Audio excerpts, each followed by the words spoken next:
In the midnight glow where the stars align, we lose ourselves in the rhythm divine. Underneath the sky painted with dreams.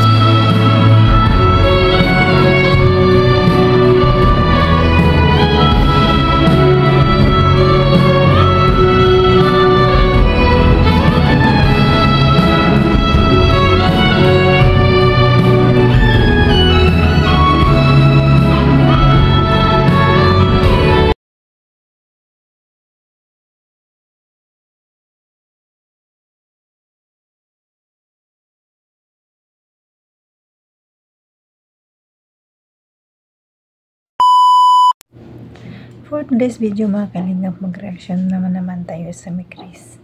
No? Ito pala yung vlog na unang kita pa lang ni Mikoy Krista. Sobrang ganda na siya. Kaya naman pala. Pero bago dyan muna natin pag-usapan at panoorin ang video, pasalamatan ko muna ang ama ng Kalingap, Bal Santos Matubang, Ate na Vlog, Kalingap Rab, Kalingap Ido, Jack Tapia Matubang, charity vlogger sa buong mundo na tumutulong sa ating kababayang mahirap. Nandyan din po ang key voice directors at mga kasama namin sa SSG. Supportaran natin mga Kalingap. At ang lingkod mga Kalingap, huwag niyong kalimutan, Jasmine05 channel kung hindi ka pa nakasubscribe. Please subscribe and don't forget to click the notification bell para updated ka sa aking mga video na ina-upload mga Kalingap. At ito ang sasabihin ko mga Kalingap, panoorin ng video bago maguminto para alam niyo talaga ang nilalaman nito. At bago tayo magpanood, batiin ko muna na kayo na magandang araw, magandang gabi kung saang sulok man mundo tayo ngayon naroon. Kamusta tayo mga Kalingap? Mapa Luzon, mapa Visayas, mapa Mindanao, mapa OFW, kamusta tayo lahat mga Kalingap? Sana nasa mabuti kayong kalagayan. At tara na mga Kalingap, panoorin natin ang video na ito. Tara, let's go, 1, 3, go! In the midnight glow where the stars align, we lose ourselves in the rhythm divine. Underneath the sky painted with Kasi Grabe.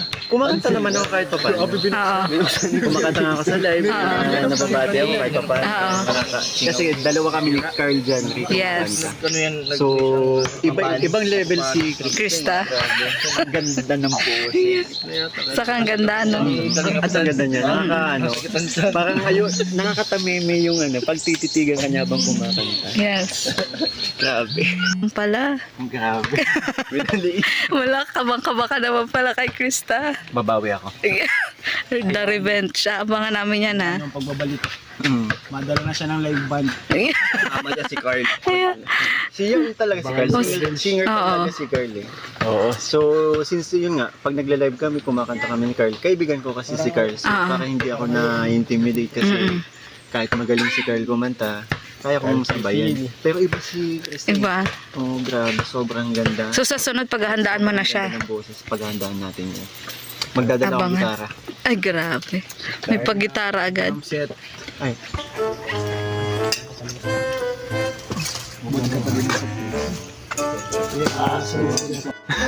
Sa babae.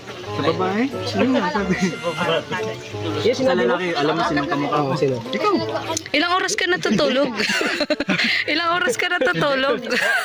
Ilang oras ka natutulog? 5 hours. 5 hours. O, Tats, alam mo na. 6 hours. Ka matutulog. Hindi na tulog eh. Si Michael. Ano sabi mo kay Ano sabi mo kay Krista, Michael? Ano masabi mo kay Krista? Lahat maganda sa kanya. Maganda ang mukha, maganda ang boses. Kanino ka? Ha? Kanino ka? Dito na ako. Dito. Kanina. Siyempre, no? Nakaka-nervous yung... Wala ka din kasi yung isa eh. Tingnan mo kuya yung pawis ko. Oh. So, ang ganda ng boses niya. Talagang... Ano ka talaga sa kanya? Manghapa. At ngayon, first time yung maka-duet si, si Krista. May ano naman, may bawian naman. Kaya dito bro, kahit wala kang talent sa Kalingap, magkakaroon ka ng talent bro. Kaya wala pag... Isa-isa kayong masayo dun sa... Ang alam ko ang kakanta si Boss D. Si Boss D, di ba? Pinasa sa'yo. Pinasa. Pinasa ni Boss. Maingit yun sa'yo Pong. Wala na siya. Pong, Hindi sa akin maingit yun. Ha? Kay Michael. Kay Michael siya maingit. Kay Michael siya may inggit. Mr. D. Si Mr. D. Yung cameraman. Kinikilig yung pag nagka-cameraman dito. Lagi niyang tinitingnan. Hindi siya nakatutok sa camera eh. Doon siya na nakatutok sa mukha ni Krista. Kaibigan natin yan. Oo, tinitingnan niya. Paano ay magiging reaction pag nakita itong vlog niya ni Krista? Ano? Ano sabi mo? Naiya ako.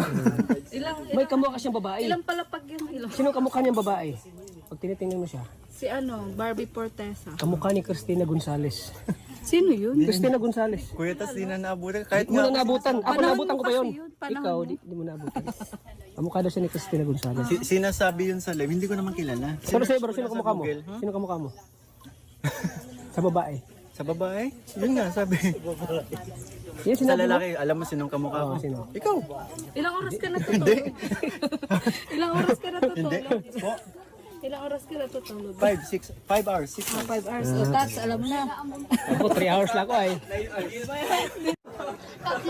Yan ang ano ni Michael, yung kaba niya. Kinakain na ng buko. Yung kaba niya kanina. Ha? So, ayan mga kalingap, napanood yun naman ng video ang sinasabi ni Mikoy, di ba? Sa unang vlog pa lang, sa unang kita pa lang nila ni Krista, talagang nagaganda na siya. Sabi niya, full package na talaga si Krista. Tama naman talaga, ang ganda ni Krista. Lalo pag gumbiti siya, ang gustong-gusto ko. At saka isa pa, ang gustong-gusto ko talaga sa kanya, pag kumanta talaga siya. At saka, bukod pa doon, marami pa palang talent talaga si Krista. Sumasayaw pa siya, bukod sa pagkanta, pagrampa, talagang nasa kanya naman talagang lahat, no? Talagang pag nagdalaga na talaga yan si Krista, pag nag-18 yan, sobra pa yan, ang ganda talaga. Kasi ngayon pa lang, pa lang edad niya, 15. Ilalo pag nag-18 yan at saka nag-matured. Ngayon pa lang nga, matured na si Krista, pero grabe na ang kanyang, parang dalaga na talaga, matured na talaga siya kahit siya magsalita, matured na talaga siya mag-isip. Ganun daw talaga yun, guys, mga kalingap, pag sanay tayo sa hirap, talagang ang isip natin, nagmamature tayo, no? At saka maganda din talaga ang pagpapalaki ng magulang sa kanya, kasi siya may takot. At saka bukod ba doon na nag-acquire din sa simbahan. Grabe si Krista, lahat na lang sa kanya, no? Napakabait, family-oriented talaga. Swerte ang lalaki sa kanya, no? Malay mo, magiging sila ni Mikoy, kasi si Mikoy kahit maedad na, pero bata pa rin na mukha. Kaya hindi naman mahalaga ang edad kay si. It's but this doesn't matter. Mayroon nga sa TikTok na ang babae hasta sa 60 plus na, ang lalaki nasa 30 plus pa lang. Marami talaga akong nakita na mas matanda yung babae, pero sa akin mas maganda yung mas matanda ang lalaki kaysa babae, kasi ang lalaki ang magdadala sa ating relasyon, no? Hindi tayo babae. Pero uso naman yan ngayon, hindi naman mahalaga ang edad. Ang edad, number lang yan eh. Hindi naman basehan ang edad sa pagmamahal nyo. Kung talagang mahal nyo ang isa't isa, wala yan sa edad. Talagang ang edad ay number lang daw yan, sabi nila, di ba? Pero malay natin, di ba, magiging sila at parang seryoso naman si Mikoy. Pero respetuhin muna natin si Krista kasi bata pa siya at marami pa yan gustong maranasan sa buhay at gustong makamit sa buhay. Kaya antay-antay lang, Mikoy, malay mo, di ba? Tingnan mo nga si Beyonce, di ba, no? Lalong tumitibay, lalong gumaganda habang tumatagal. Ganun din si Krista, kahit ngayon sobrang ganda niya, no? Kaya hanggang dito na lang, mga kalingap, supportan na pa natin ang Big Chris, at marami pa tayong gustong malalaman sa kanila at nakaka-miss na kulitan at kantahan ng Big Chris, no? Hanggang dito na lang, sana supportan niyo pa rin ako, mga kalingap, sa susunod video ko, at pasalamatan ko lahat ang mga silent viewers, mga sponsor, mga solid sponsor, mga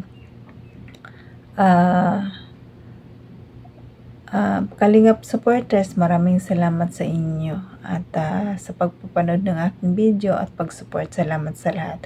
At mga kapwa OFW, mag-ingat tayo kung saan man tayong sulok ng mundo. At pasalamatan ko muli ang ating ama ng Kalingap, Bal Santos Matubang, ating vlog, Kalingap Rab, Kalingap Ido, Jack Tapri Matubang, at sa lahat ng Kalingap team. Supportaran natin sila at panoorin natin. I-marathon natin ang kanilang mga vlogs palagi, mga Kalingap, para marami pa silang matutulungan na kababayan nating may hirap na walang kakayanan sa lahat, no? And dito na lang mga Kalingap. God bless you always and God bless mga Kalingap. Bye bye.